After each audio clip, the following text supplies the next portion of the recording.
What made Kendrick Lamar's Super Bowl 2025 halftime show truly unforgettable? Every Super Bowl halftime show strives to captivate audiences, but Kendrick Lamar's 2025 performance at Caesars Superdome in New Orleans was more than just entertainment. It was a cultural moment. A masterful blend of music, symbolism, and social commentary. It left fans and critics alike in awe. From deep references to Black history to subtle industry critiques and bold artistic statements, Lamar transformed his 12-minute set into a groundbreaking performance that will be analyzed for years to come. So what made this show stand out from the rest? What hidden details and powerful messages might you have missed? Let's break it all down. A Super Bowl show unlike any other. From the moment the stadium lights dimmed and the PlayStation controller symbols illuminated the field, it was clear that Kendrick Lamar's halftime show would be different.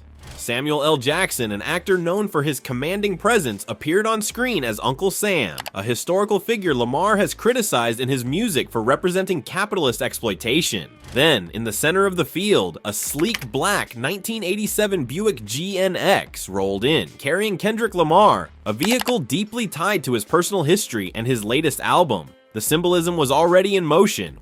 Why the Buick GNX? Lamar's choice of the Buick GNX wasn't just about aesthetics. The high-performance muscle car, released in 1987, the year of Lamar's birth, represented resilience, legacy, and authenticity, core themes of his latest album, also titled GNX. The connection ran even deeper. The GNX was a special edition of the Buick Regal, the very model Lamar's father drove when bringing newborn Kendrick home from the hospital. In the early 1980s, NASCAR champion Darrell Waltrip won consecutive championships in 1981 and 1982 racing Buick Regals. This fact prompted Lloyd Roos of Buick to create a new kind of sports car, which became the GNX.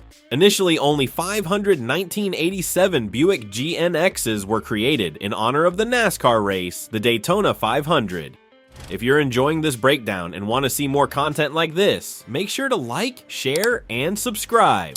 Now, let's get back to breaking down Kendrick's halftime show. During the Super Bowl halftime show, Kendrick name-checked the GNX he was standing in front of, referencing his hit-making album as well as his 1980s roots. Lamar might take hip-hop to the bleeding edge and push boundaries, but his slick GNX proves he'll always have classic roots. Buick's GNX was designed to compete with dominant sports cars of its era, even managing to beat the Ferrari F40's quarter-mile time. Before the album's release in November 2024, Lamar hinted at the car's significance in an Instagram post.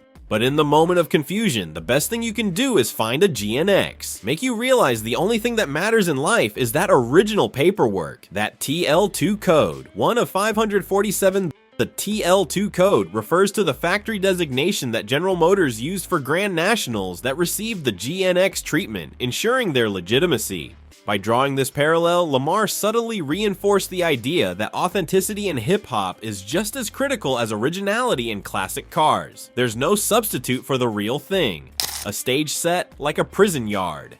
As the performance unfolded, the field transformed into a prison yard, a striking visual meant to highlight mass incarceration in America. Lamar's all-black ensemble of dancers moved with calculated precision, their choreography emphasizing themes of control and oppression. The message was clear: America's justice system disproportionately targets Black Americans, a topic Lamar has tackled in his music before. This was not the first time Lamar used a live performance to address systemic racism. His 2016 Grammys set featured him in a prison uniform, leading a chain gang of backup dancers across the stage. At the Super Bowl, he took that imagery even further, making it a central part of his performance.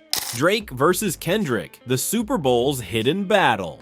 While Lamar's show was filled with political and cultural symbolism, it was also a declaration of victory in his ongoing feud with Drake. The tension between the two rappers, which dates back to Lamar's verse on Big Sean's Control in 2013, escalated dramatically in 2024. When Drake and J. Cole released First Person Shooter, Cole referred to the trio as the Big Three of modern hip-hop. Lamar fired back and like that, asserting that hip-hop was just Big Me. What followed was a series of diss tracks, culminating in Lamar Lamar's Grammy-winning Not Like Us, a song he performed at the Super Bowl, tweaking the lyrics to take one final jab at Drake. Then there were Lamar's two female guests who appeared on stage with him during the set, SZA, his frequent collaborator, and tennis great Serena Williams. The former performed sections of two of their collaborations, Luther and All the Stars. The latter danced solo amid a crowd of backup dancers, giving a much better repeat performance of the Crip Walk that got her in some hot water after she did the move on court following her win at Wimbledon in 2012. The move, used by Crips at parties to display affiliation, involves maneuvering one's feet to spell CRIP.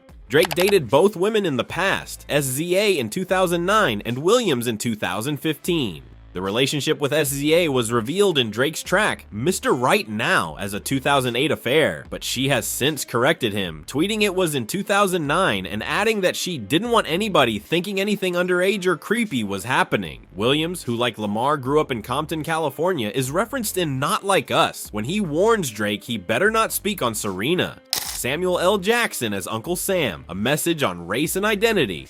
One of the most striking elements of the performance was Samuel L. Jackson's portrayal of Uncle Sam. Typically seen as a symbol of American pride and military recruitment, Uncle Sam took on a new meaning under Lamar's direction. As the show opened, Jackson declared, "Salutations, it's your Uncle Sam, and this is the great American game." It's your Uncle Sam, and this is the great American game. I think that was symbolic, his way to reach young people, Rogers told. A lot of it is showing his journey, traveling through the American dream. Throughout the performance, Jackson tried to control Lamar, chastising him for being too loud, too reckless, too ghetto during the song Squabble Up. However, when Lamar performed more melodic songs with SZA, like All the Stars and Luther, Jackson approved, saying, "This is what the American people want." That's what I'm talking about. That's what America wants, nice and calm. The message was clear. Society tries to control black voices, rewarding those who conform while suppressing those who challenge the system. The divided American flag. Lamar's backup dancers were dressed in red, white, and blue, forming the shape of the American flag during Humble. At one point, they all bent forward, lifting their backs in unison, a striking visual that social media users quickly pointed out symbolized how America was built on the backs of black people. As the performance continued, the flag split in two, each half facing away from the other. This imagery reflected America's deep political and racial divisions, with Lamar rapping, "It's a cultural divide." 40 acres and a mule, a call for reparations. One of the most powerful moments came when Lamar addressed his backup dancers before Not Like Us, declaring, 40 acres and a mule. This is bigger than the music. The phrase references General William T. Sherman's 1865 promise to provide formerly enslaved black Americans with land to help them build economic independence. However, the promise was never fulfilled. Lamar has referenced this historical injustice before in songs like Wesley's Theory and For Free from To Pimp a Butterfly. By invoking it on one of the biggest stages in American entertainment, Lamar reignited the conversation around reparations and systemic inequality, ending with "Game Over." As the final notes of Not Like Us rang out, the words "Game Over" appeared in lights in the stadium. The message was unmistakable. Lamar had not only delivered one of the most meaningful Super Bowl halftime shows ever, but he had also cemented his victory in the rap battle against Drake. From start to finish, Kendrick Lamar's performance was a masterclass in storytelling, blending personal history, political commentary, and artistic brilliance. While some Super Bowl halftime shows are remembered for their energy or special effects, Lamar's will go down in history for its depth, meaning, and undeniable impact. A Super Bowl performance for the ages. Kendrick Lamar's 2025 Super Bowl halftime show wasn't about spectacle, it was about substance. By intertwining his personal journey, his stance on authenticity and hip-hop, and his critiques of racial and social injustice, he created a performance that resonated far beyond the football field. Whether it was the symbolism of the Buick GNX, the divided American flag, or Samuel L. Jackson's Uncle Sam, every detail had a purpose. And in the ongoing war of words between him and Drake, Lamar sent a clear message: game over. If you enjoyed this deep dive into Kendrick Lamar's Super Bowl performance, don't forget to like, share, and subscribe for more content like this. What was your favorite moment from Kendrick's halftime show? Let us know in the comments below.